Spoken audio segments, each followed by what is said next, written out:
No, oh, it's that one. Okay. So do this and then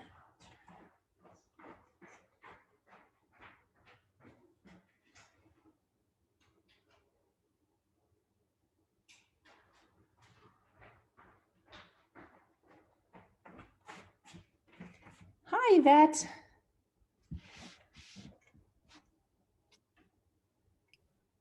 How are you? I am good. How are you, hon? I was just fiddling around trying to see if I could download this list, but I don't know. I just You can't. have a Wendy Guardado. Yeah, it's okay. I'm just going to leave everybody in the waiting room for right now. Who else are you gonna make us co-host? Okay. Who's the other lady? Oh, sorry, her name is Lori, Lori Podveskar, Podveskar. And do we have a chat? I don't know. I don't see it. Do Oh, you? snap. Let me see. Because I do want to enable a chat.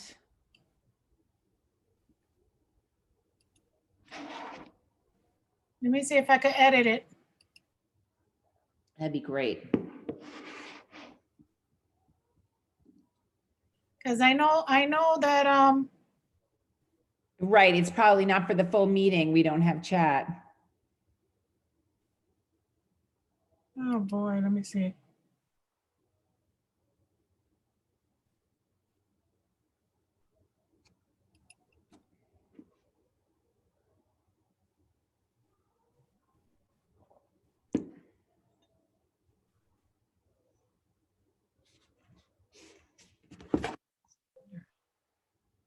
Be better. You know what? I'll be right back. I'm just gonna go get a book to put this up on.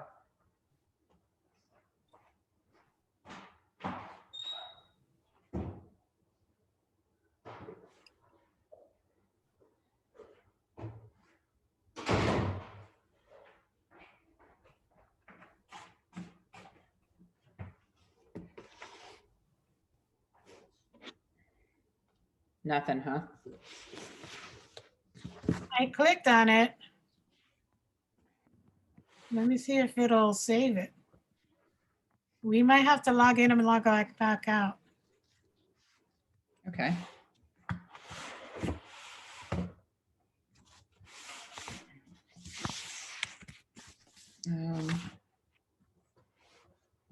I'm gonna log out and log back in. Okay.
Yvette, can you hear me?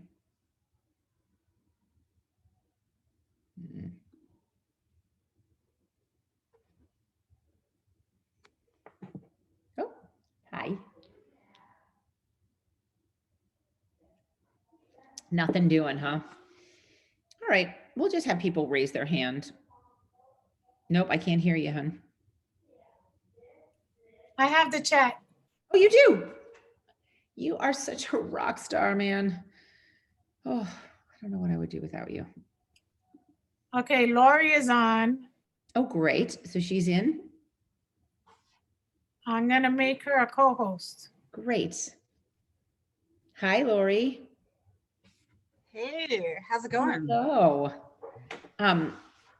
I was going to write it to you in the email, but I figured I would see you and just, I don't know, bow down to you for that marathon and that insanity and that like heroism. And I don't know, like, I don't even know what to say about it.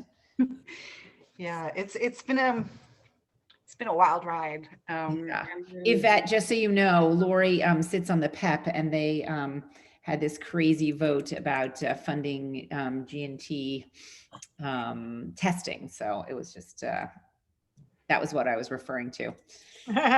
Lori, I made you a co-host. Thank you. Yeah, Emily, the Daily News today wrote a very, the editorial board wrote something not very nice about us. Are you serious? Well, I'll tell you what, you got a lot of champions out here, you know. So What I can I appreciate say? that. So I will disclose I'm not my best right now, because I've not given the time I would typically to prep for this, and that's kind of why I'm kicking it to Q&A. No. I think Q&A is what people want. So literally, like, just like I would say, I think a lot of people forget that they have rights in this whole process. And so I think just a reminder, a gentle reminder, you know, that That's my you know, plan these is things, and then I think also balanced with, you know, we realize these are extraordinary circumstances, that many schools are doing the absolute best that they can. So, you know, I mean, okay, we're on the same page. I think that's the way we, I know, for example, the principal of Peck Slip is coming today, and AP, because they're interested in listening in. And, you know, I think the idea that I try to foster is that will either be a place for you to come and hear, you know, get some everybody.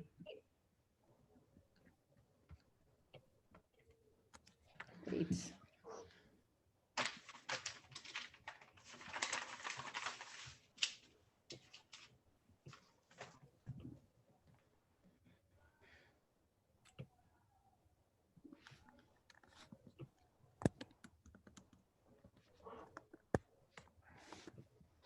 Hi, everybody. Welcome. Hello. For those of you who have not been to these meetings before, we try to keep them pretty casual. I'm gonna leave it. It's not even quite 3 o'clock yet, so I am gonna leave it. Usually I wait for a couple of minutes at least, just to, you know, allow people to finish up with whatever they're doing. But welcome. We are gonna have a speaker today, which is great. And feel free to do whatever you do, and I'll just let people know when the meeting starts.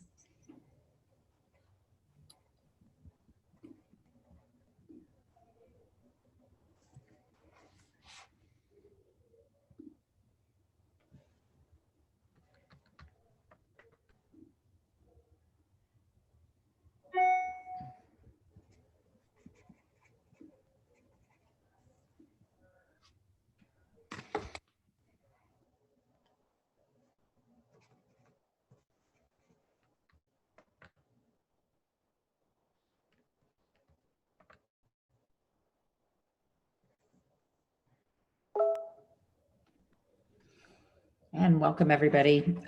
Again, I'm just going to make a little announcement that this is the CEC D2 meeting, but we're not going to, I'm going to wait a couple of minutes to let people sort of finish up what they're doing and hopefully log on.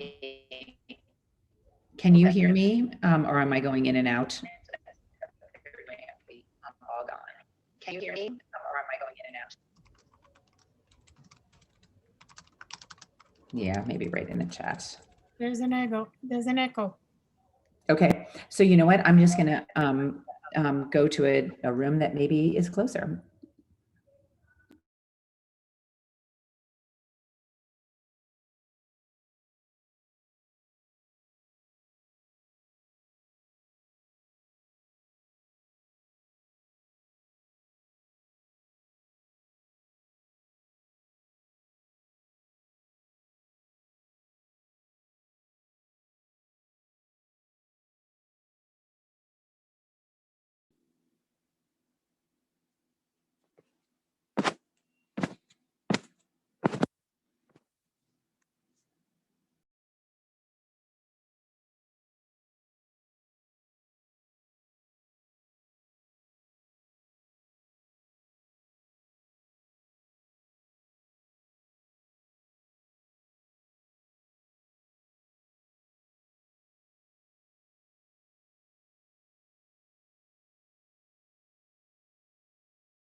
Hi, everybody. We're going to get started soon. I'm just trying to deal with a little bit of a wonky broadband connection. So if you sit tight, hopefully we'll get started in about a minute or so.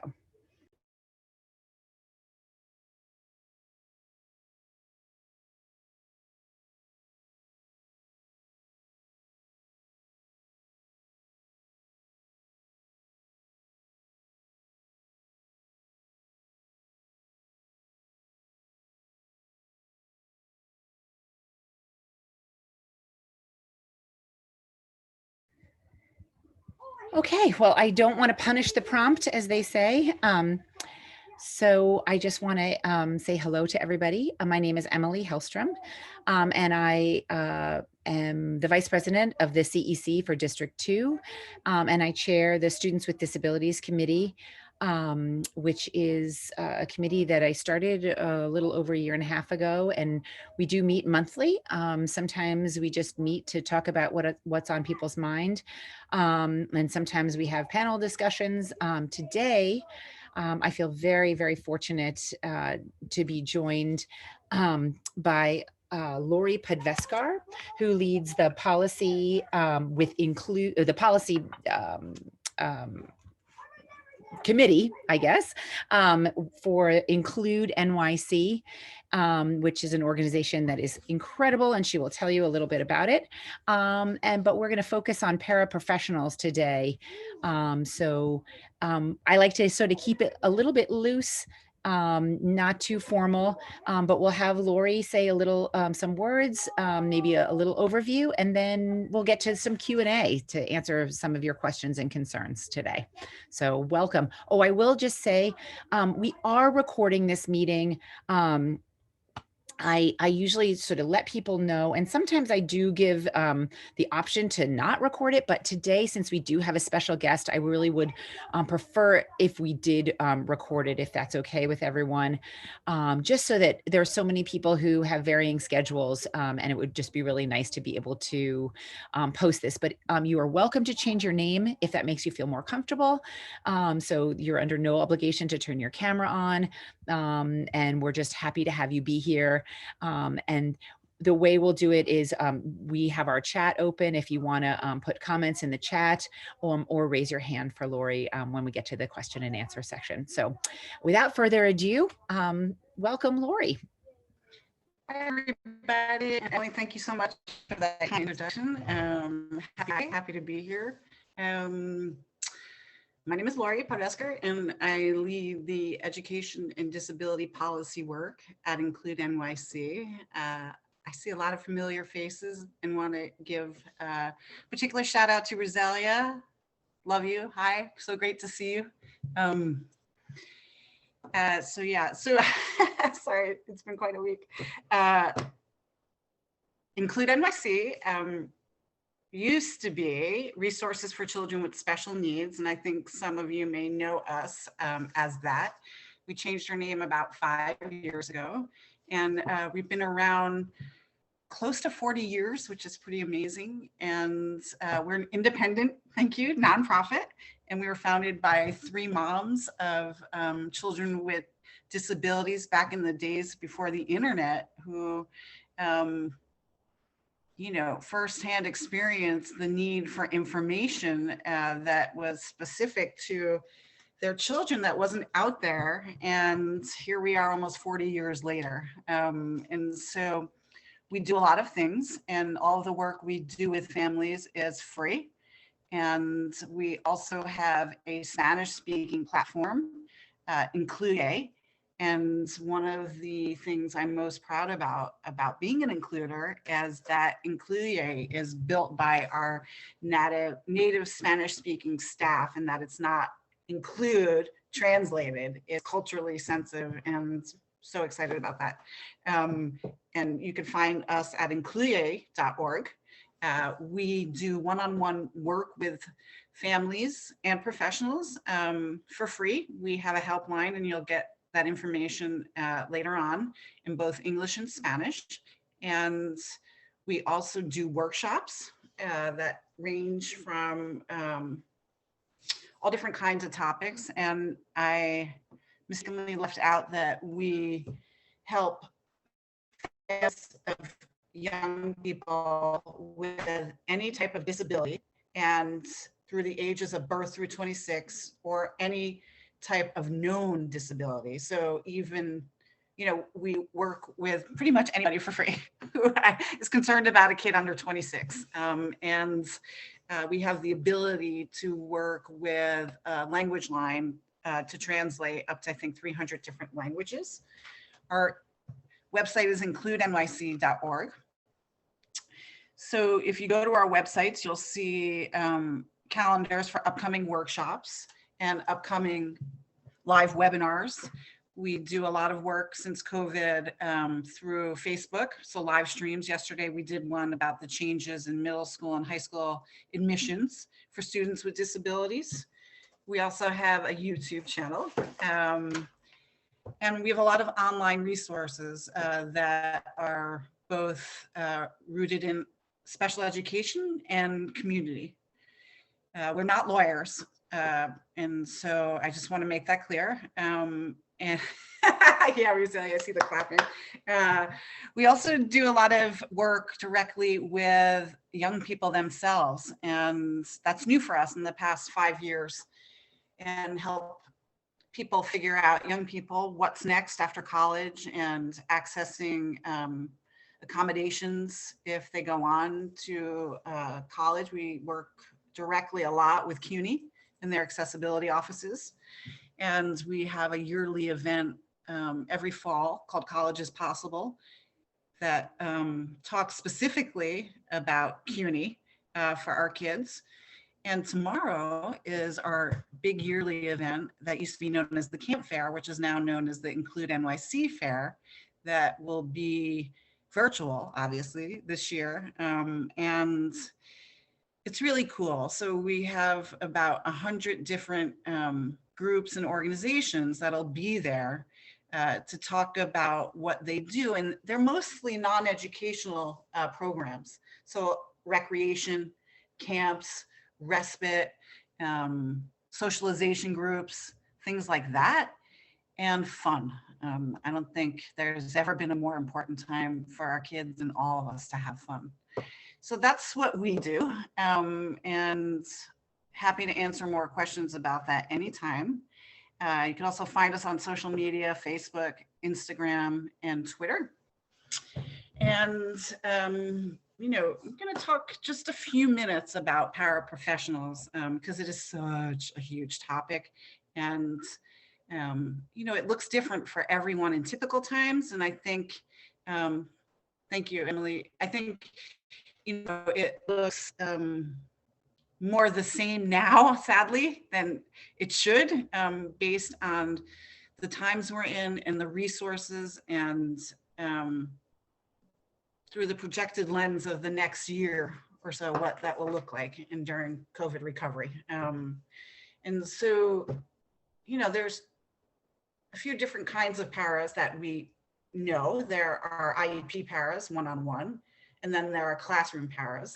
And there are different, and there's also language paras that are often used in typical times and even now as substitute for one-on-one paras for our kids. And that's a whole nother meeting upon itself. But if your child has a one-on-one para and that para right now is not a para who typically works with students with disabilities and is a language para, highly recommend, if that's not working, which I'm pretty sure it's not, to talk with your school administrators and first start with your child's teacher, as always. So, the roles of para include, what could include one-on-one or small group instruction, outlined by the teacher, reinforcing behavior through the use of positive behavior support, teaching daily living skills, and that looks different according to where a child is developmentally and chronologically, guiding and assisting students in small groups, and A big part of Para's work is helping students transition from one activity to the next. And Para's typically and theoretically and ideologically work under the direction of teachers. Some paras will be charged with collecting data and documenting behavior for instructional purposes, or writing reports concerning student behavior or academics. And these are what paras should be doing. And I will say, I used to teach and I've spent a lot of time in the classroom, often I'm observing the last 10 years when I was no longer teaching, that being a para is a really hard gig because paras are not required to have formal education. And there's been a real push the past few years, and I hope that there continues to be even greater push to professionalize this role, meaning that paras will have certain credentials, and that is a state legislative issue. That is not a city issue. What is a city issue is access to professional development for this group of professionals, and also the onus is on individual schools. And I'm going to flip that on its head and say that ultimately it's about our kids and what our individual kids need, and about us advocating for our kids based on that. And I'm being simplistic, but I want to remind everybody. And so what I just outlined is, what their formal role is. And then there's reality. And there's reality in typical times when classroom instruction is happening in person at school.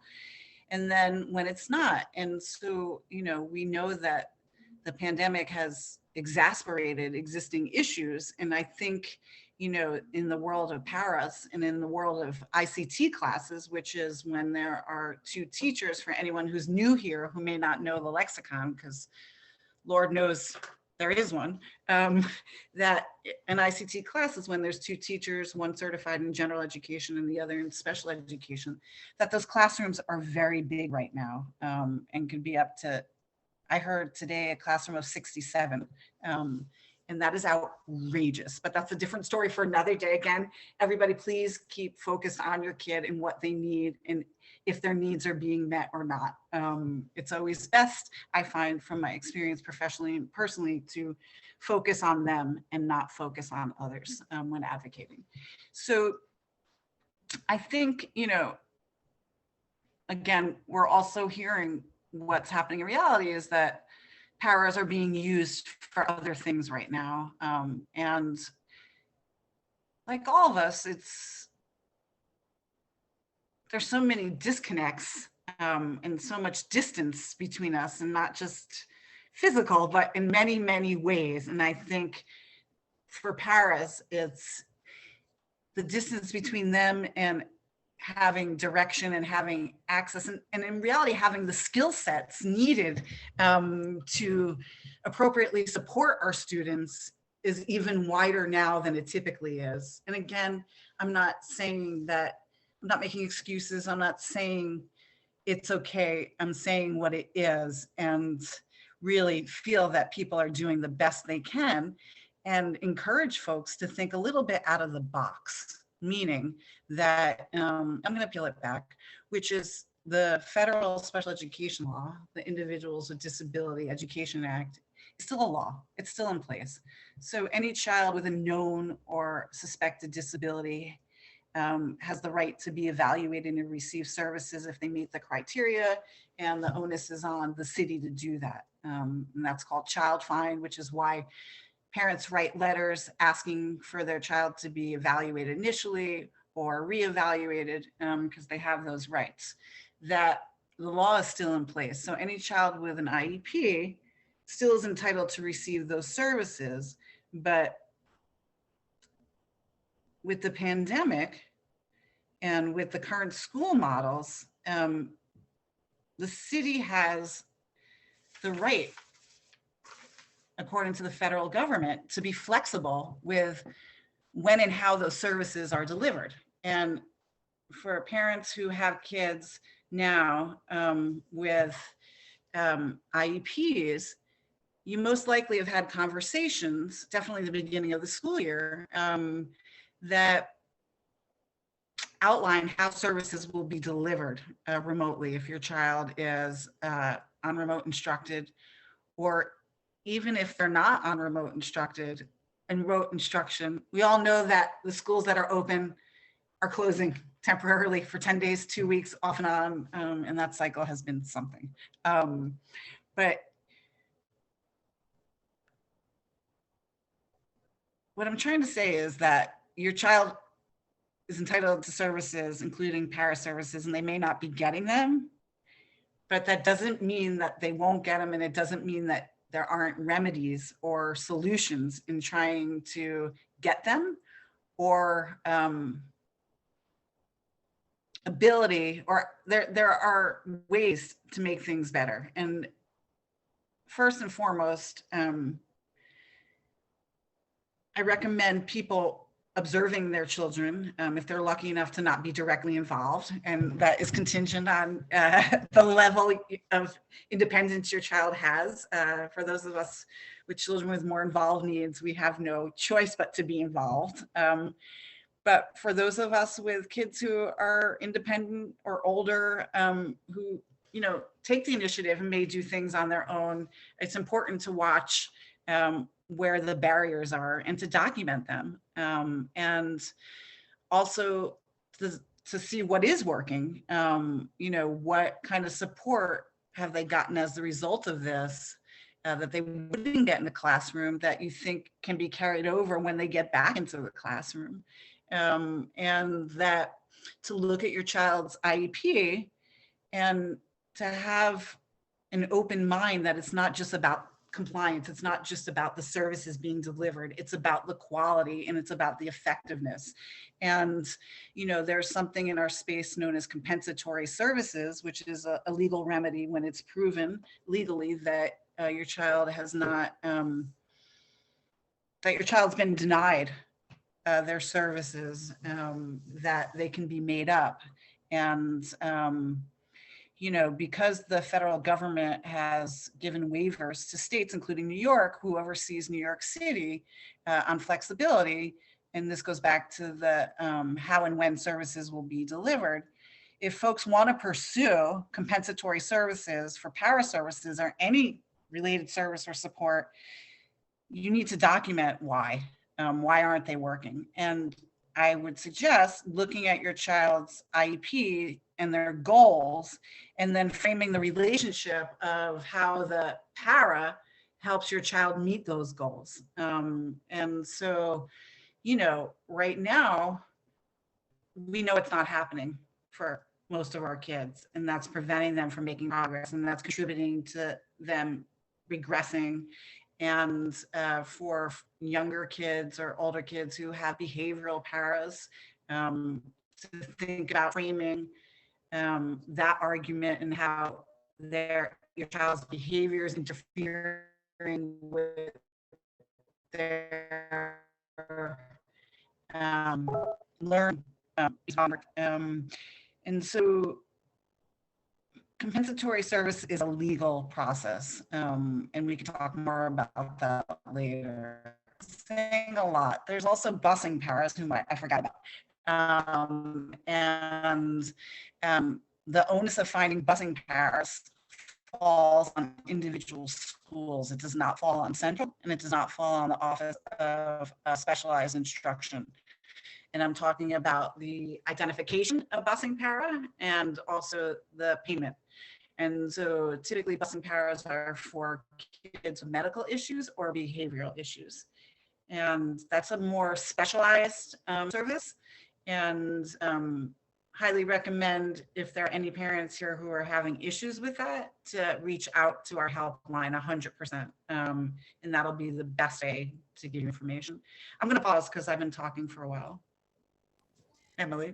Excellent. Thank you so much, Lori. And I'm having a little bit of internet stability issues, wouldn't you know? So I don't, if you can't hear me, please like wave. But I think really, thank you for just sort of that general broad overview. And I do think that there is this moment and this weird suspension that we are in where we want to, we want to be understanding and forgiving on one hand of our schools. And then on the other hand, we have our child who, would not have a para unless they really needed it. And they need it. So it is sort of within that suspension and that tension that I would love to, sort of open the floor to questions, comments. So the way that I generally usually work this is if you would like to put a question in the chat, that's fine. If you would like to use the raise my hand feature, that also works. Or if you want to just do it old school and just raise your hand, I can scroll through. And then what I'll do is I'll click the ask to unmute, and you can unmute yourself and ask your question. If you'd prefer to just have me ask it in the chat, I can read questions out loud, whatever people want. But look, I see a hand already. Lupe Hernandez. Hi, Lupe. I'm so glad you got to be here today. I've been thinking about you for so long because I've been wanting to do this. This session for you in particular. So please. Emily, real quick, I don't know if there's a chat just because I don't see it on my screen. So I don't know if others aren't seeing it either. Okay. Chat is still disabled, I think, from normal CCD2 meetings. Oh, really? I have chat and I've been chatting in it to you all. No, we see you. Oh, you You're see able us. to, yeah, Okay. but we as attendees are not able to chat. But Okay, I'm sorry about that. So great. So then let's use our raise our hand feature, and for future meetings, I'll make sure to change that. Sometimes our big general meetings get a little boisterous, would probably be spicy. the word for it. But anyway, welcome, Lupe. What's your I apologize, baby, but thank you so much for taking the time, Lori, and include. NYC has helped me throughout the years with my 7-year-old who is on the autism spectrum. And you guys have helped me tremendously, even in getting my para when he was in the turning 5 process. So kudos to you guys, and thank you so much for your time and energy. And you guys are essential workers, to say the least. And as we all know, our paras, our paras are limited during our remote blended time at home. And I'm curious at this point, and our school has been doing their best to work with us and, offering different alternatives. We've tried having the para have more time with him remotely. That didn't work. Is it possible? I don't know. Our school is strapped as far as teachers are concerned. And I'm just wondering, is it a possibility that students like my son could maybe come in, like they've offered a 3-hour block during his remote time at home, but just, it doesn't work via computer. And I'm trying to find out, like, can we bring the paras into the learning labs? He's on a waiting list for learning labs, which is next door to our school. And then the other option was, can I bring him to the school for him to work with her one-on-one with the para? She's there. She is, she is helping the school on other needs, but I made it quite clear. Oh, I'm sorry. I made it quite clear that he really needs her during those days that he's learning remotely, and they're doing their best. We're doing our best, but is it a possibility that we request that maybe I bring him in for an hour or so for her to be able to work with him one-on-one during the days that he's not typically in person? Is that something that the city, or is there rules against that? I mean, is that something individually with the school? And believe me, the principal's working on trying to get our students in there 5 days a week, but it's just been really difficult.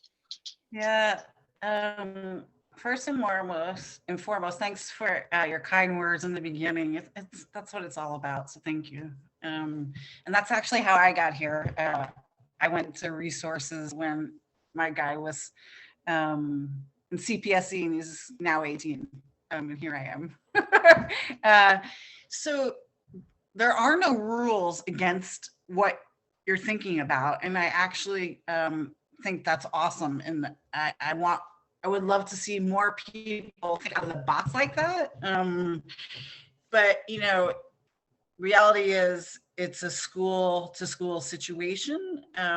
And just like if schools have in-person instruction and to what extent, you know, in District 75 programs in elementary schools, and staff is the biggest issue on that, I think.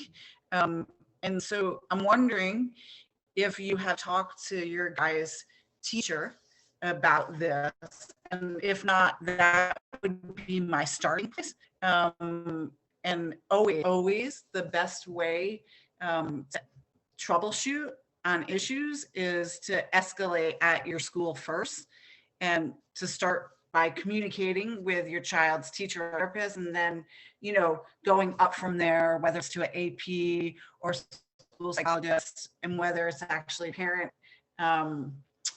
what do they call a parent? Somebody help me, Lupe, help me, the parent person. SLT, parent classrooms, and okay. Thank you. Yeah. Thank you. Yeah.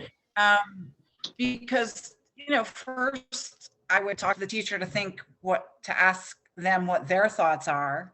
And then, you know, and also to rally up support. And, you know, maybe that para is not willing to do that. They don't feel that it's safe. Maybe that para feels that they need more professional development, or they, you know, are maybe willing to do it with an adult room. You know, I would say that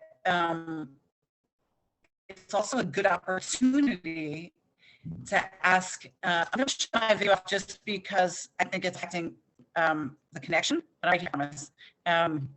I think it's a good formally. So for example, your school was to approve this. Could, you know, the teacher sit with the para for a half hour of that time and instruct them, or, you know, hands-on. You know, paras don't have access to this a lot. And I tend to believe that most paras are there because they want to, and that the disgruntledness is real and the result of not being valued. And that is a systemic issue, and that is cultural. And our paras do not get paid a lot of money. And that's real. I can't tell you how many paras I know who live in temporary housing. And these are the people in our schools helping our kids in highest need. I say all that because it's not their fault. And I would work my way up and ask for professional development to be built into that proposal, because it's a natural opportunity and everybody wins. Absolutely. Absolutely. Thank you so much. Thank you. Hi. Hi. My name is Shingar Benjamin, and I agree with Ms. Laurie. I am a paraprofessional. I work with District 75 in the inclusion program. So a lot of what she's saying is very true. It is for us, and we are trying to work through a lot of the problems or situations that are happening in the school. Yeah. Currently, my student, I have a one-to-one because I only have one student. Mm-hmm. And he's in 7th grade, and he also is on the autistic spectrum. And it's hard for him to go through this school system using the computers. And I find myself working overtime trying to help him and guide him through all his classes. He's in 7th grade. It's a lot harder for him. I'm not sure what your child is in or grade, but all the paras are working as hard, at least from what I see. And I'm in District 75. Yes, I should just say, from the start at the top, this is a safe space. We are so glad and grateful that we have a para here. And if there are more, thank you. I know I see some assistant principals, and we had some principals signing in. So this is really not an accusation space. It's really about like, how do we get down into the nitty gritty? And so Lupe, I think, really thank you for, I do think it's about trying to work on these small solves, like, could this work? Could this work? Which I know can be terribly frustrating when you're in the moment dealing with it. But I do think that, yeah, just to know that this is not a place to be trashing paras in any way. We are deeply grateful, and it's really about making sure that that the units are together, and like Lori said, going to your classroom teacher. Okay, maybe that didn't work. Let's maybe elevate to the assistant principal or the principal, who in the building is, I mean, sometimes really it is the parent coordinator. Sometimes it's, we don't, whomever is working on solutions. I think those are the types of people we need to be searching out, particularly right now. If everything were 100%, it might be another story. So is there anybody else who, I don't see any other raised hands, but I don't want people to feel shy.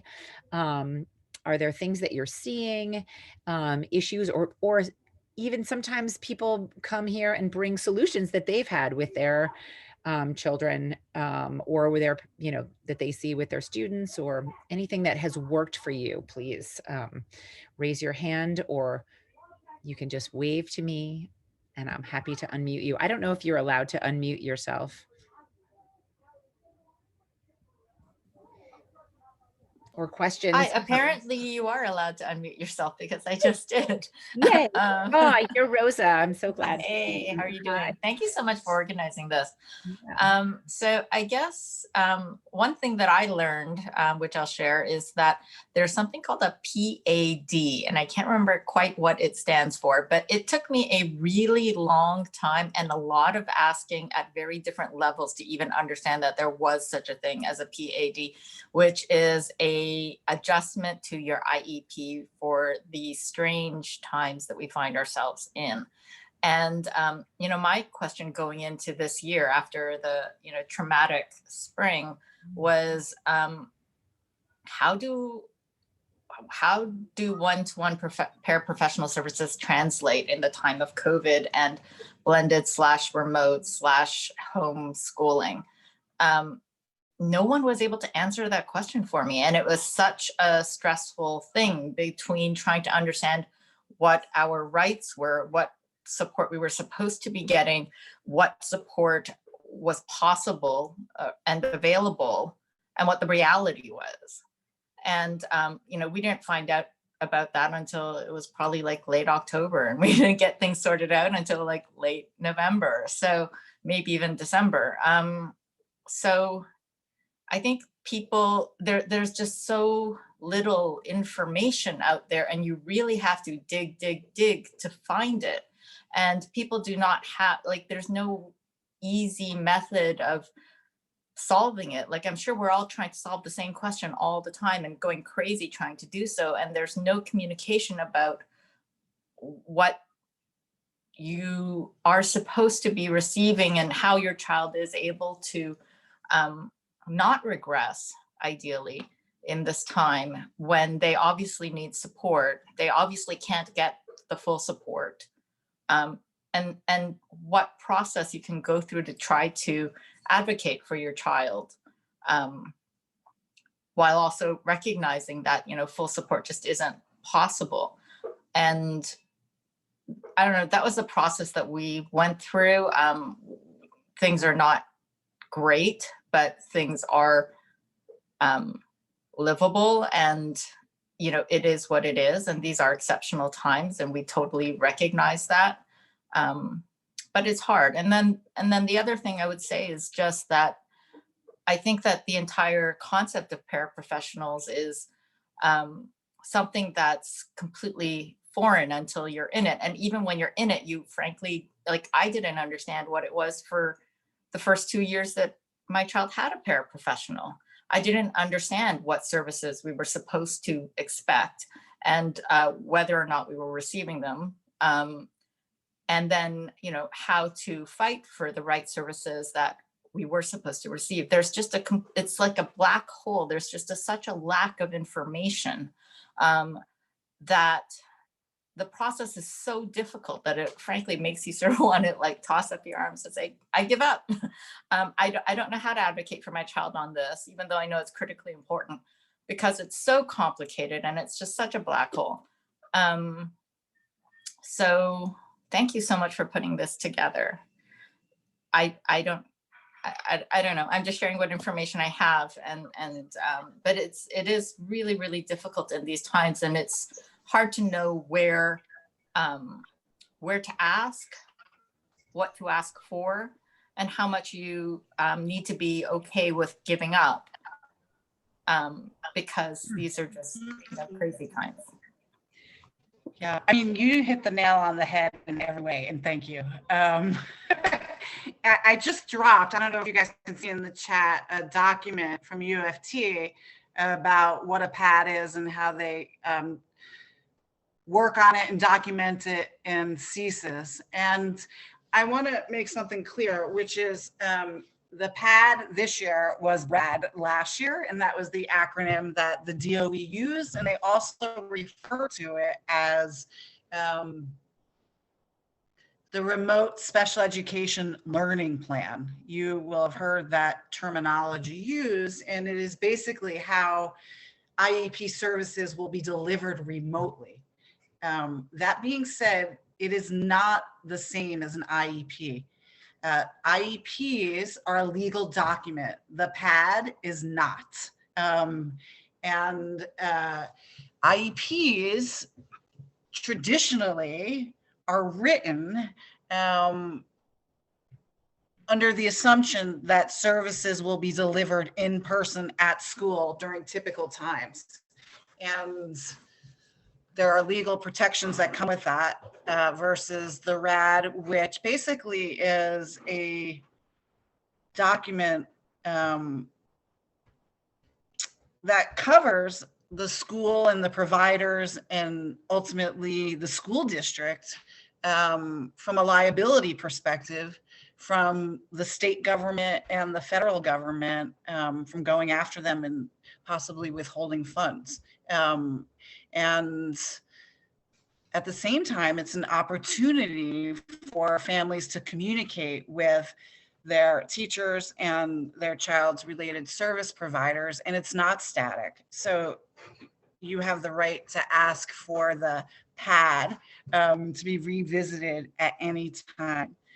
Emily, I just want to take a couple of minutes to talk about some basic advocacy skills right now, because I think it's not business as usual. And that is, I encourage everyone to formally ask for their child to be reevaluated when the time is right. I personally don't think now is the time, but you know, that looks different for everybody. And I'm basing that as a whole because of where the system is on a whole. As long as the school system is not fully remote, services have to be delivered. If the system was fully closed, then it looks a little different. Like last spring when we were on remote, and everybody remembers because we're still in the trauma now, but it looked a little different those first couple of months where really no related services were happening. And it was more about the city getting as much technology in the hands of students as possible. And really the PADs, which were then the RADs, was really about communicating with families. And that's what was documented. And that bleeds into how the city captures data. And with my policy hat on, there is a report that the DOE is required to put out every year and give to City Council, the Committee on Education known as Local Law 27. And that report talks about the timeliness of evaluations and the delivery of services. And if you look at this year's report, which is last school year, 19 to 20, from March through the end of the traditional calendar year for kids with 10-month IEPs, the city had the audacity to say that they delivered like 94% of related services on IEPs. And then in fine print, it says that they communicated with families about the delivery, which again goes back to the liability, which was the RADS, which was about communicating. And for many families right now, that's how we should be thinking about using Paris, as using them as a conduit to communicate with administration in your child's school, use them to help you troubleshoot behavioral supports, making modifications to the environment, if that helps, because it really so much right now is about access. Also, you know, asking them ideas of how to break things down, how to informally assess your child. You can do that, you know, by asking questions. And there are some very basic strategies that look different based on your child's needs and where they are developmentally and chronologically and physically. We forget often how the relationship of the physical environment to our kids plays into the acquisition of learning. And right now we know that that is extremely challenging for most of our kids. And even the kids of privilege, it is very challenging because we've all had it. Our emotional capacity is nil. And I know a lot of us don't have a lot to give others. And I say that too because, you know, I think for us on the call, we're mostly parents in the know, or want to be in the know, and that just kind of reminding everybody to be compassionate with yourself and treat ourselves the way that we would interact with our best friends if they were in the same spot, and that some days you just don't have it. I mean, like some days I can't help my kid with school remotely and be on calls for work because we're in a small space and we both can't be in a meeting at the same time. And I gotta let that be. If I want to pay my rent, I gotta let that be. And I try my hardest to not let it, to not have my identity be just that. Be nice to yourself. And, you know, if possible, document what services you think your kid is getting or not getting. And, you know, when the time is right, and there may not be a right time, but I say that I don't think it's now, because even if you were to have your child evaluated, I don't think most kids can access what they need right now. And that we know for sure every child's needs are not the same now as they were when their IEP was last written. And that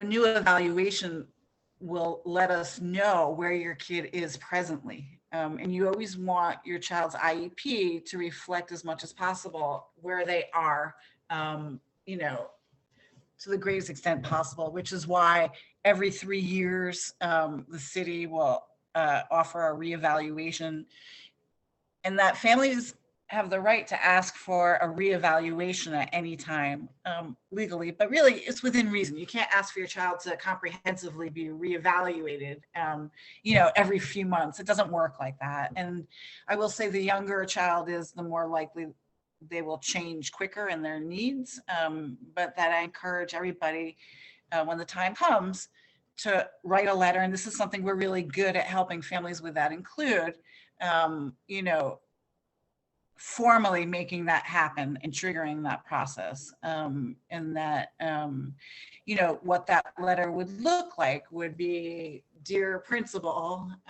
my name is, along with your contact information. You want to make it as easy as possible. I'm writing today to formally ask that my child is reevaluated. And you're going to put your child's birthday and their ID number, and 1 or 2 sentences why, which could be very macro. You know, letter's not the place to go into detail. because I do not feel that they're having their needs met, their needs have changed, their services aren't appropriate. I look forward to hearing from you within 10 days. That's kind of it. And that'll trigger the legal timeline, which in typical times is 60 business days, but we all know that that's not happening, but we still want everything documented. It's always best to do that. And I'm oversimplifying here, and I don't mean to minimize the roller coaster all of this causes us to ride. Just want to give next steps, you know? I'm just going to jump in here, and I see your hand, Lupe, and I'm sure there'll be other questions and comments as well. But I just want to take just a small moment to acknowledge that we're joined by Kelly McGuire, who is our new incoming superintendent for District 2, and it is I'm really honored and excited to have him here. For those of you who don't know him, he was formerly the principal at LMC, the Lower Manhattan School, which as somebody who has been the chair of the Students with Disabilities Committee, you quickly know who's got this going on and who doesn't. And let me tell you, LMC had it going on. So we really are very encouraged by your leadership in with students with disabilities and just with inclusion as well. I know that you had also leapt to District, I think 15, yes, 15, and now back. So we welcome you, and I welcome if you'd like to say a few words or not, whatever you prefer. No, I mean, very, very few, because this is your meeting, but thanks for having me, and thanks for the special, the invite. I saw on the flyer that this, I think there was a focus on working with paraprofessionals for this meeting, and that's how I got my start in teaching. I was a paraprofessional. My mother was a special education teacher in a district, and they needed paras at one point, and that's how I started my work in education. So yeah, I look forward to just being a part of all of these conversations, and definitely want to be available to the community in whatever way that I can. So thanks for having me. Thanks so much. All right, Lupe, did you have a comment or something else to add? I did. I feel and I hope maybe I'm asking questions for other parents as well, but there was two things I wanted to ask you, Lori. One, I'll just piggyback immediately from what you were speaking in regards to evaluations. My son, so he's 7. He's in the 2nd grade, going into 3rd, and he's due for his triennial this year. And I was actually drafting my email to request that, because it was supported by the DOE initially during the turning 5 process. We got a neuropsych. We could not afford a private one, but we did get one through the DOE. He's also already in OPWDD and is also due for his provisional evaluations before turning 8. Being in the world that we're living in, I'm in the middle of trying to schedule those as well. You're a rock star. That is no joke. As hard as the DOE is it possible? Yeah, right. Even harder. So I know you were saying, get them if we need them. If what we have in place as far as services is, and his IEP is going, and like I said, his school is working really well with us in providing. It took some advocating to get that paraprofessional he originally got on the IEP and make sure he got it, and we got a good one. Of course, the world we live in, we're dealing with the circumstances. Is there a way to get one evaluation that meets both needs, the OPWDD as well as that I could use for upcoming IEPs? And because our biggest concern is transitioning to 3rd grade, where testing is going to be taking place. Do we need to hold him back? Does he need to go to a more specialized school? Because we are in our current public community school. Yeah. Just your thoughts on that. And then I had another question but I'll wait. I'll wait till yeah, pause you on your second question and want to contextualize for people who don't know what OPW is, because it's it's a land on its own. And OPW is short for OPWDD. And Ms. Benjamin, I see you smiling. I know you get it in District 75 and your work as para. Which is OPWDD is the state agency that provides services for individuals with developmental disabilities and is funded by Medicaid. Some of you may have heard it referred to as a Medicaid waiver, which means that traditional income requirements for Medicaid are waived and based on documented disability. And that's where that terminology comes from. And those services are in the community, and they're not education based, and those services will not mirror the same special education services that happen at school. Two different systems. The Department of Ed oversees special education services. The Department of Health oversees OPW DD services, and that is through Albany, and every borough in New York City, because of its size, has a regional center that oversees supports and services for individuals who live in that borough and for organizations that reside in those boroughs. That being said, Lupe, fantastic question that I wish we could talk about to a lot more people, which is this. Think about the function of how you would use that report in a meeting with the DOE, because often those reports are written very harshly. I will never forget reading the first report for my son and how much it was hurtful. And the reason why is he is who he is. I mean, it is true, those reports, and I laugh because it's nervous, but they're harsh as heck. And not easy to read, and especially when your child is young and nobody flat out tells you what these reports flat out tell you. And a lot of the information is based on quantitative scores. And so there's an absence of qualitative information, and there isn't a narrative. It's just your child scores here and they're in this range. That being said, those reports, those evaluations justify services in that system, which is different than the Department of Ed. I would be mindful of submitting those reports if they're not good. I mean, not good in the context of what kind of program you want to see your kid in. If they're having a triennial, you think about third grade, I guarantee that the school's going to want to put your child on alternate assessment if you're giving them a report from OPW.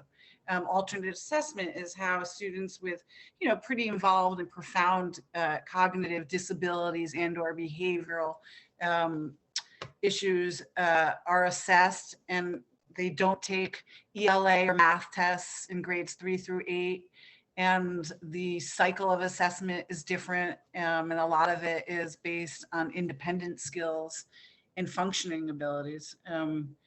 But I would not submit that report unless you wanted the school to see that information. And I'm concerned if a school does that, it'll naturally lower their expectations of what your child is capable of, because they're human. Not because they're judgmental, but because they're human. And everybody's capacity is less than what it is in typical times. The flip side is, I think, we should talk, because navigating OPW is entirely different. And I think maybe sharing your child's IEP could be helpful. When they age out, and this is premature, but don't ever forget it. You want to have your child evaluated as close as possible to when they exit the school system, so you have recent information to share with OPW and to build that plan. And there's also a misnomer about services through OPW that you have to be a certain age to qualify for services. You do not. We will hear a lot of the narrative in middle schools and high school, and actually primary schools, that kids have to be transition related age to qualify for OPW, which is a service system that a lot of kids, and especially a lot of kids in District 75 with intellectual disabilities on the autism spectrum, those are the systems that are going to support those kids when they exit the education system. But there is no eligibility on age. So if you are a family here who has a child with a developmental disability, and that is different than a learning disability, that, you know, a developmental disability is something that means a person will need support the rest of their lives. And safety may be an issue. There are a lot of qualifications, but I want to point out that the majority of kids in the system have learning disabilities. And that includes younger kids with the classifications of speech and language impairment. It's about 75% of all kids with IEPs, which is about 300,000 from ages 3 through 21 who have IEPs. The majority of the kids in the system are classified with learning disabilities and speech and language impairment. And about 80% of those students identify as students of color, Black and Hispanic. We have about 10% of kids with IEPs classified with autism. And about 5% of kids are classified with emotional disturbance, which are behavioral issues. And a lot of those kids receive their education in District 75 programs. And a very small percentage are classified with intellectual disabilities, which used to be known as mental retardation. It's only about 3%. And that OHI is a classification, which is other health impairment. And that is a spectrum. And that is where kids who receive special education services, not 504 accommodations, may be classified because it is the kid whose primary issue may be ADHD, but also want to say that it is highly unlikely that anyone with a disability just has one. It's really what is the primary. And that there's a difference between diagnoses and classifications. The federal special education law I was referring to before, there are 13 educational classifications. And that the only one that is both a classification and a diagnosis is autism. The other classifications are not diagnoses. I'm throwing a lot out there, so I'm going to stop. Well, and I just want to piggyback on that a little bit and then get to Rosalia for sure. Just to say that I happen to be doing sort of a deep dive on early literacy right now, and just saw some more scientific research showing that 95% of all children and 95% of all children can learn to read on grade level. If we use systematic, explicit, in multisensory instruction on teaching our children to learn to read. So, you know, I just say that because, you know, Lori, I think so much of, you know, what we're talking about is expectations, and particularly like we know these systemic, race-based assessments, like, that are in the water, play a part on how much children, fall behind because they're not, the expectation is not there that they will learn to read, and therefore, and coupled with not giving the proper instruction on reading at an early age. So, and I know we've talked about this, Lupe, and I know that it is just so deeply frustrating because you're not necessarily getting that. And so, we want to just keep pushing and getting you to a place where you can get that. So I'm going to call on Rosalia. Welcome. Hello, thank you so much. And I'm really glad to be here. Thank you, Lori. I don't know how you're still functioning after that 12:30 or 1 a.m. meeting, but I'm glad you're here. I also have to say, earlier I was clapping about no lawyers. Some of my favorite colleagues are lawyers, so no offense if there's a lawyer on the phone. Secondly, I want to say, what Lori was talking about, how you treat yourself, is just so important, because everybody on this call is fighting in a way that they have not fought their entire lives. This is just, I don't want to call it new. I don't want to call it horrible.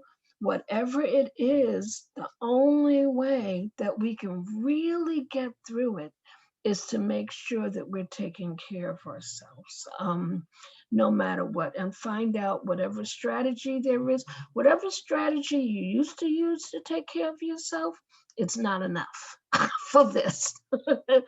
Find another layer. My question to you, Lori, is that I have families now that are trying to get paras. And because of this concept of remote learning and everything being so intimate, it's a real battle. Are there any particular suggestions you might have for our families? And, I see that Lori's, and Lori, please, I know you have your son and you've been here for an hour, and Right. I don't know, Kelly, if you feel comfortable maybe fielding this, I don't know if there is a process. Everything that I have heard is the processes are all functioning. If your child needs testing, you should be asking, if your child needs these things. But it's a question of like, is this the right time? Because are you going to get denied because, you're home and, what have you? So. Yes, so I was just looking for a key, but I can contact somebody and find an answer. So thank you. No, Lori, Rosalia was asking, like, Is there a key? Is there a special something you say beyond your documentation to get a para during COVID? Because it's a sense of everything's so intimate and one-to-one, you don't need the para, and that's just simply not true. I mean, I think it goes back to communication and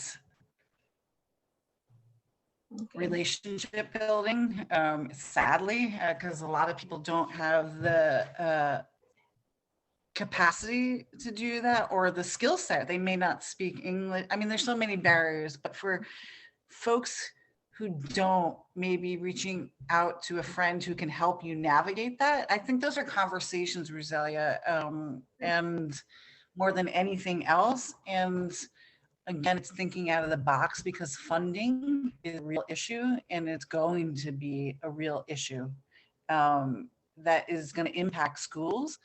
And so if there is a way to be creative about that and maybe even offer for your child to share a para or for a para to be shared with your child to have a starting point to see how it goes.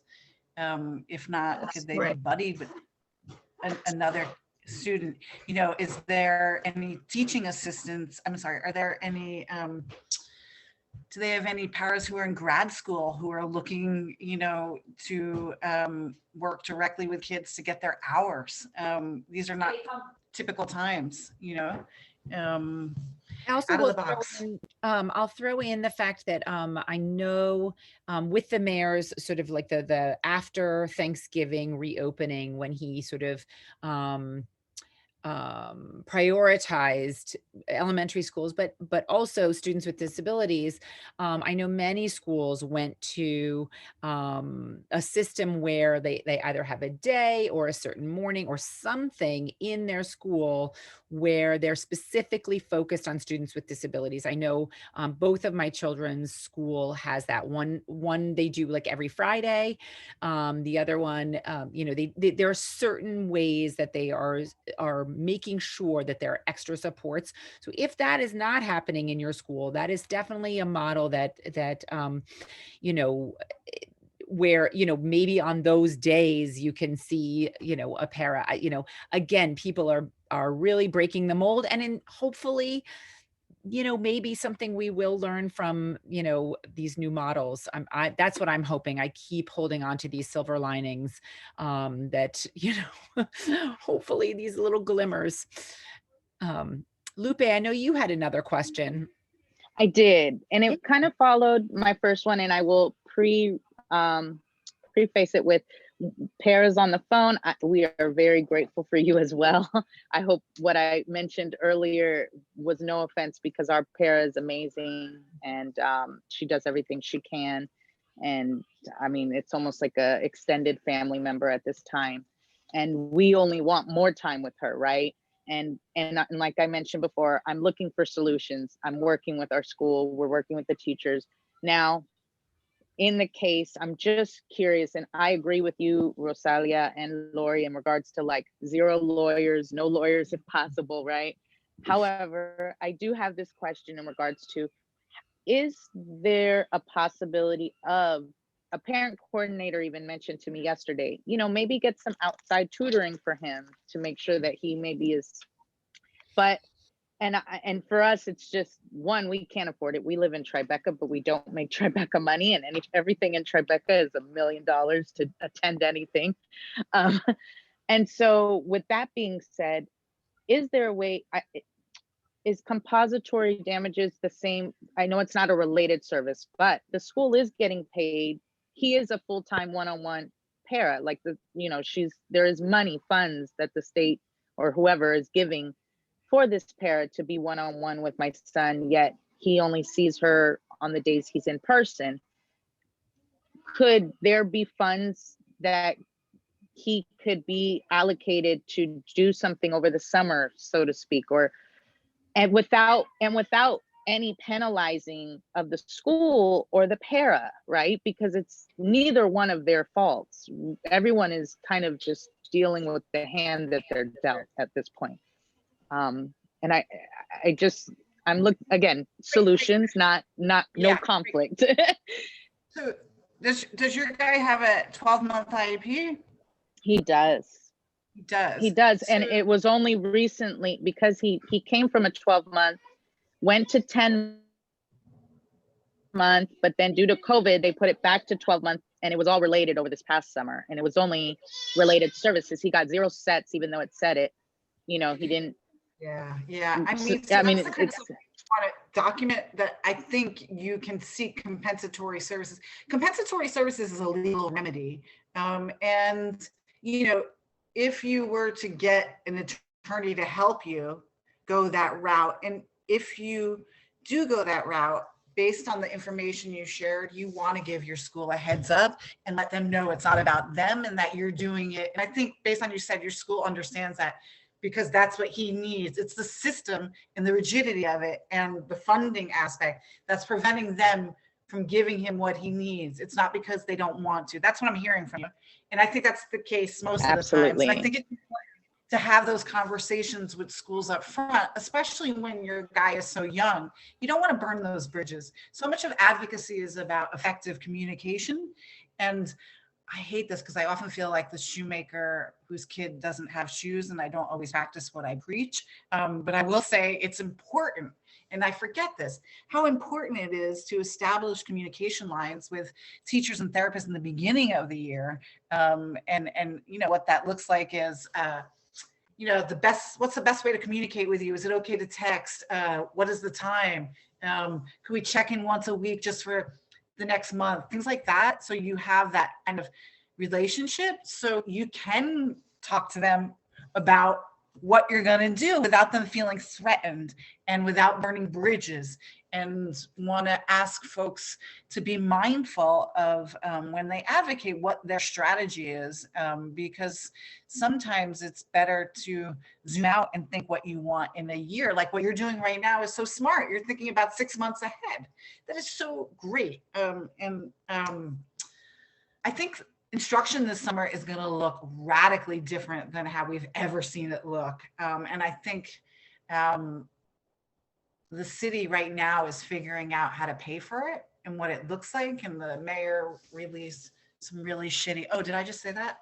Plan, excuse me, about what the goals of the, what the initiatives are and what the plan is, and no details. And I think some of the details, and we'll see that, I hope, with when the economic recovery plan comes out for the city, which is contingent on the city getting money through the feds and the second stimulus. Like, it's all related, and we forget that. And this is why the city's never taking responsibility, and they'll always point it on every politician will blame it on somebody else. That being said, I think instruction will look radically different. And tutoring services, really, in order to get vouchers for that, you have to prove a lot. It is certainly within reach, but you will need a lawyer. Most people will. I mean, you certainly have the skill set to do that yourself, but what lawyers have that we don't is they know the language and they know how to technically frame things. And most of us parents don't. I do this for a living and I often don't. But we get emotional. yes, Very emotional. which brings me to the best thing somebody taught me pretty quickly was when going to meetings to think of myself as a professional, which always made me laugh because I'm so immature, but it helps. That being said, I don't think that's really a viable solution. And honestly, the quality of tutors, it's really hard to find a tutor who is a specialist and has expertise on working with a 7-year-old boy on the spectrum who has been socially isolated for almost a year, who works with a one-on-one para. So even if you zoom out in the best of circumstances, I don't think that person exists. And very often, and I've learned this the hard way too, it's usually better to work with what you have than what you don't. Think about those of us who are married. No, but really, it's the way it works. But you know, that being Thank you. said, I'm starting to hear bubbling up about some programs with, again, using Orton Gillingham based structured literacy programs this summer. I know that there are people who are working very, very hard to make sure that the summer program, again, like you said, Lori, looks like what we absolutely must have, because they do have like slightly more control over that, instead of just sort of these individual school by school. The other thing I would say is I've heard of some partnerships with community-based organizations and nonprofits who are partnering with the DOE to give, and I will be putting those into my newsletter. So if anyone cares to join my newsletter, you can email me. I'll put my email in the chat, or if you have friends. The other thing I also want to mention is many of you who are here do already have paras or already have services, but there was a very big report that just came out showing a huge drop in people requesting early intervention and testing and things like that, sort of monumental. And we know with all of these disabilities, the earlier that we get them, starting to get remediated, the better. And so that's really important. If you have an inkling, if you know someone who has an inkling, like, ooh, I think something might be wrong, I think that more than ever, this is the year to go with that instinct. Email, talk to your teacher, ask for testing, even if it's not perfect, that you just get things started, because we really, we just know that there's already some behind, and then, there's really deeply falling behind if we're not getting this going. So Emily, I just want to quickly piggyback off of what you said. And I see some of my colleagues on this call, they know I'm pretty militant when it comes to language and the language we use, and how I'm also cynical and believe that language can help change things culturally, and that often moving the needle culturally is just as important as moving it from a policy and practice perspective, and within more reach, because it doesn't cost money, which is being mindful of the language we use when talking about our kids and advocating. And, I think it's going to come up a lot during recovery, and that you using the word remediation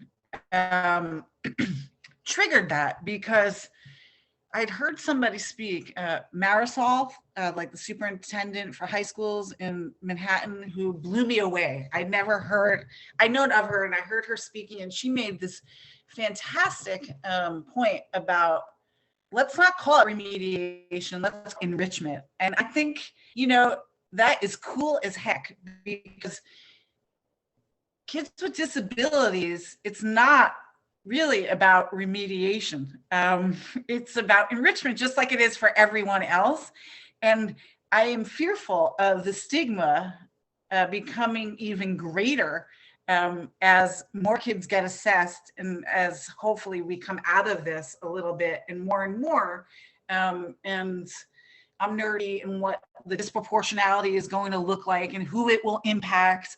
And that if we use certain language, we could help. And that maybe it's about learning recovery instead of learning loss, you know, and things like that. There's lots of talk about the term special needs. There's lots of talk about saying the word disabled. And as mayoral forums are happening now, it's been really interesting to watch the language that candidates are using. And the other night, when Advocates for Children did a forum and students with disabilities came up a lot, it was interesting.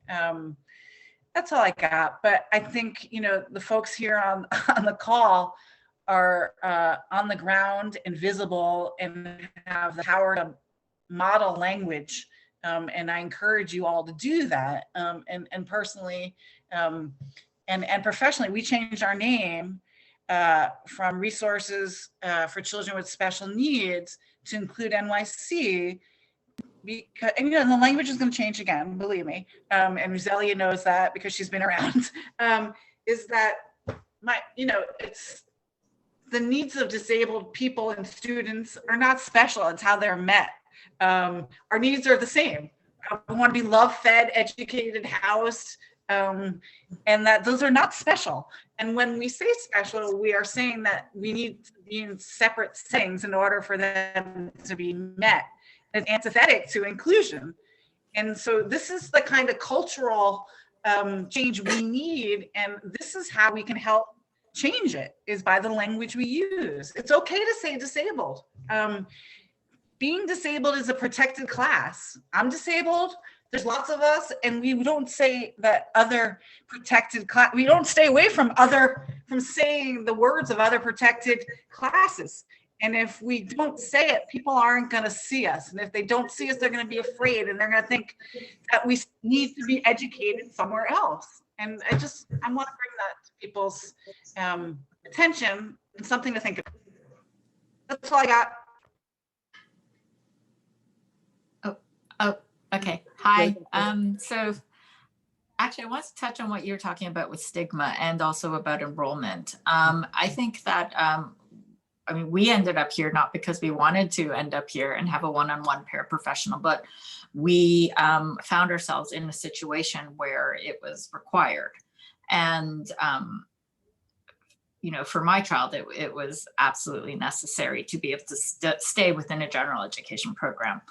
And I think that we sort of stumbled into the situation, going back to what Rosalia was asking about, you know, how do you get a one-to-one paraprofessional assigned to you? It wasn't easy. I think that no parent really wants to or expects to come to terms with the fact that their child needs additional supports beyond your average child. And so it's a pretty difficult wake-up call to go through. And especially if you are on your first or your only, then you really don't have anything else to sort of compare against to understand where you are or where your child is compared with other children. I think that it would be amazing if there was an educational resource or some sort of outreach that went to parents that basically sort of said, hey, this is out here. I can't remember, it's CPSE. You know, the earlier, the better. This is a resource that is available to you. This is what it's about, and mandatory, like every parent should have to go to that, whether you think it's applicable to you or not, just so that you know it's out there. You know that there are there are paths to help you if you need it and what needs to be done. I know other parents that, went fully the private route in terms of getting testing because they were concerned about the stigma or about whether or not the results would impact their child in the future within the system. I mean, there are so many challenges, like just psychologically in your own head to get over, that it's so hard to fight that, and then also fight a system where the information is so fragmented that it's really hard to understand what the options are, and what the resources are that are available to help you.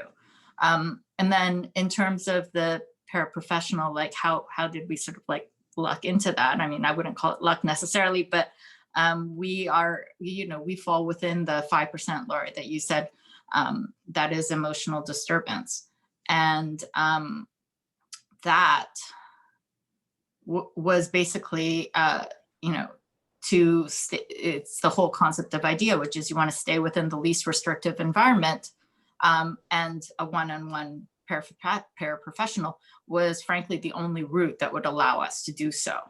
Much respect, much respect, because Roselia and I and others on this know how hard that is. And to keep your kid there, much respect. Thank you. And then the other thing I would say is, and this is not in any way to bash on paraprofessionals at all, because I recognize that it is a crazy, difficult job, and probably very thankless, frankly. I think that for us in our situation, and also with our school, it's not unfortunately as supportive a situation as Lupe's experience. And like we didn't see our paraprofessional for the first month and a half of coronavirus. And it was only when we were asking like, hey, does this even still apply to us? That then we saw them, but sort of, half and half, like sometimes they were asleep on the 15-minute Zoom call. And so there was this whole sense of really, no, you aren't getting paraprofessional services. That's just all it is. And that was essentially for the rest of the year. And so then going back to the concept of not compensatory damages, because I don't feel like it's about compensatory or services. I don't think to me, I personally hate the idea of going a legal route for anything if it can be avoided. But the question is,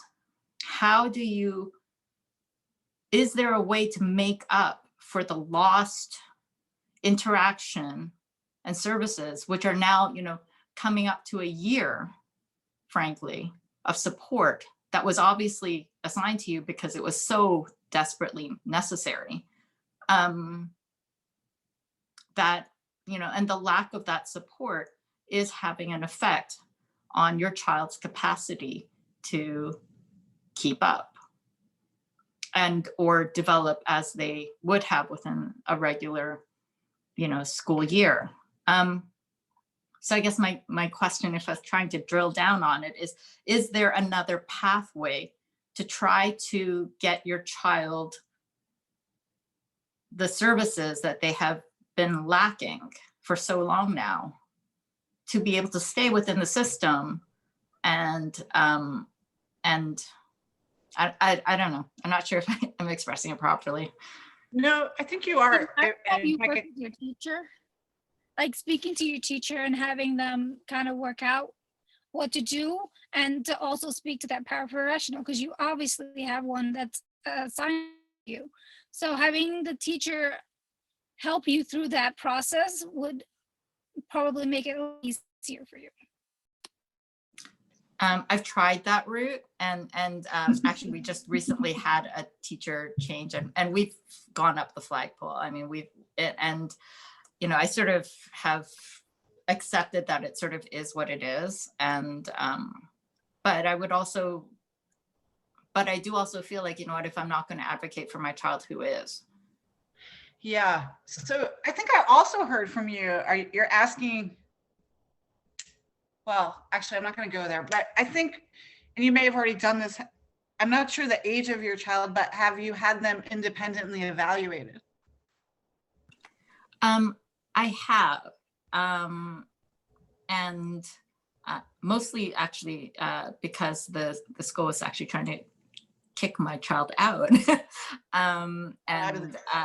Yeah, so, oh, but that does remind me, sorry, quick segue back to somebody else's question.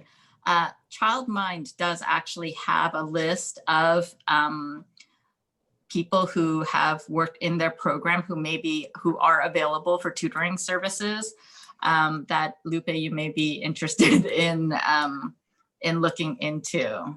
And they also have an amazing summer program, which unfortunately got canceled last year, but we found it to be very helpful and effective. Yeah, so I want to say this, and by no means am I discouraging you from what you're doing. Much respect, like I said, like tremendous respect. And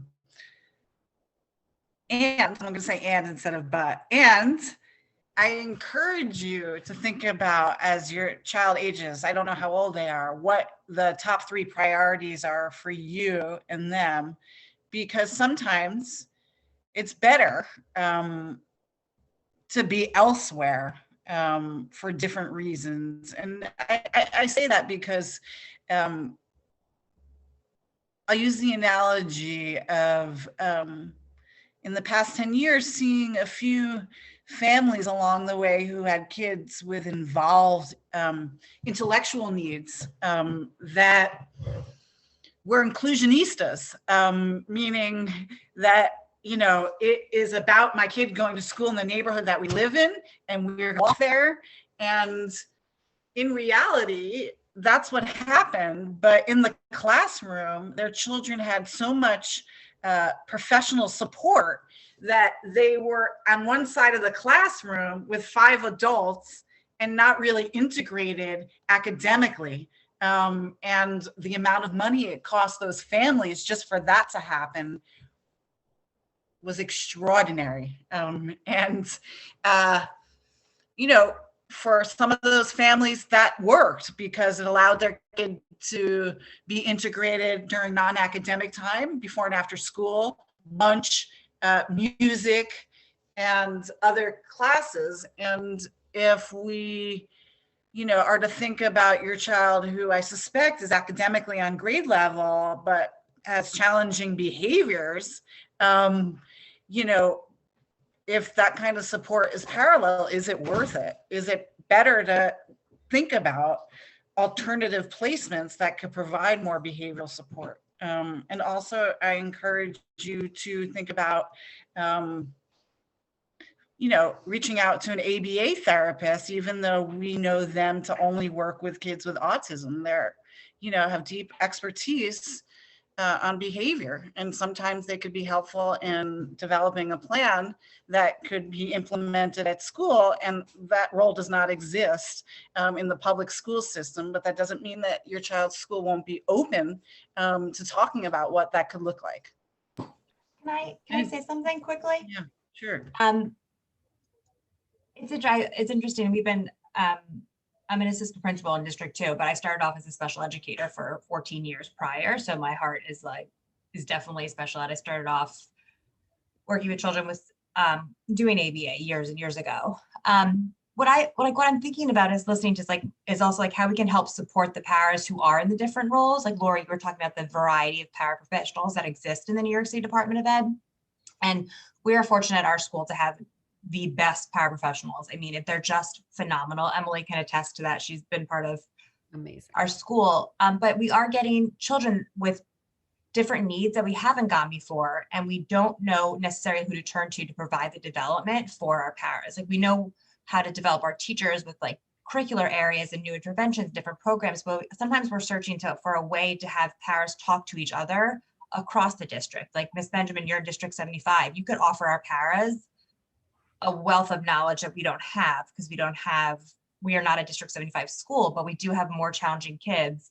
And just the programs that you use and how you support kids with behavioral stuff. So I think it's also finding a way to support our paras and provide them with development and PD for paras across the district. I think that's something that we're seeking, and I'm sure other schools are seeking too. I know that our paras are barking at the like up the tree, please, what can you give us? What can you give us? And I'm limited in what I can support them with, but I know that there's District 75 schools, there's self-contained classes there's so many things that we could offer so many paras across the district. It's just like a forum to try to get people together and develop all these hardworking people, you know. I've thought about it for a long time, and Yeah, that dovetails. I'll gladly work with you, Emily. I'm trying to like provide a forum for that, but I know that just localized just to like our school, like the need for to talk to other paraprofessionals outside of our school with similar cases, or hey, I'm a first-time paraprofessional for a child with autism. Well, I've done ABA. Let me help you. Let me talk about what's worked, what's not worked. Just like using our resources within the district would be amazing. Yes, and it's so interesting because I just recently actually was fortunate enough to speak with a woman named Dorothy Siegel, who actually was the one of the original founders of the ASD Nest program, and whoa, what a powerhouse she is. I mean, just unbelievable, and just a wealth of knowledge. And it's been so interesting that, you know, she has sort of developed this program, and I feel like, you know, they have done so much of this behavioral work, you know, and developing their teachers. And, you know, here we have this training program that's amazing, and you know, it could be so useful. And what I always say, you know, it's that wonderful you know, infographic that you see where, you know, the ramp can be used by everyone. So, you know, these behavioral techniques are good for all children. All children need executive functioning help. All children need, you know, they need all of this, you know, all children. So, you know, definitely, I would love to work with you on that, Casey. And, you know, I'm feel so happy, Kelly, that you are here to just start to listen to this. I am so grateful to Lori, who's also on an outside NGO listening to this conversation. It is 4:35, so I do, even though it's just so juicy and I do want to go on and on, I am going to have to sort of pull the strings on this together. But I do want to continue the conversation. Our next meeting, actually, interestingly, is next month on February 16th.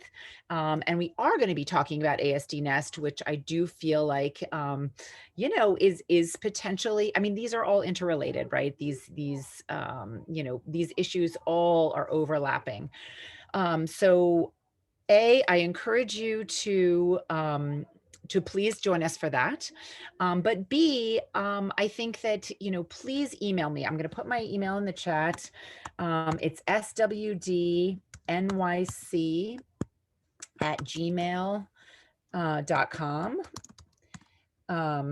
And if you are interested in working on this, one of the things that I feel really, you know, falls in my wheelhouse is connecting people, people who want to work on things together. I know there are lots of levers out there to be, you know, raising these voices. And I think, you know, even though that we are in the crisis of COVID and it feels, you know, bleak, and there's no budget and there's no this and there's no that, I do feel like there is a moment for monumental change in the way that we educate children. And I do think that the time is actually now. Changes are happening, and changes, you know, advocates are coming to the fore who never were there before. New voices are bubbling up. So I encourage you to please, if you have friends who want to join us, if you have questions, please join my mailing list. But if you do want to work on this, please shoot me an email, and I would love to get a little pod who maybe wants to work on this. So thank you to our paraprofessionals, thank you to our educators, and most of all, thank you to our parents. Please, extra bubble baths. You know, I don't want to advocate vino, but I will. And yes, take care of yourself, love your children, but love yourself too. Thank you so much. And thank you for coming. Thanks so much, Emily and Larry. Thank you so much. Nice to meet you both.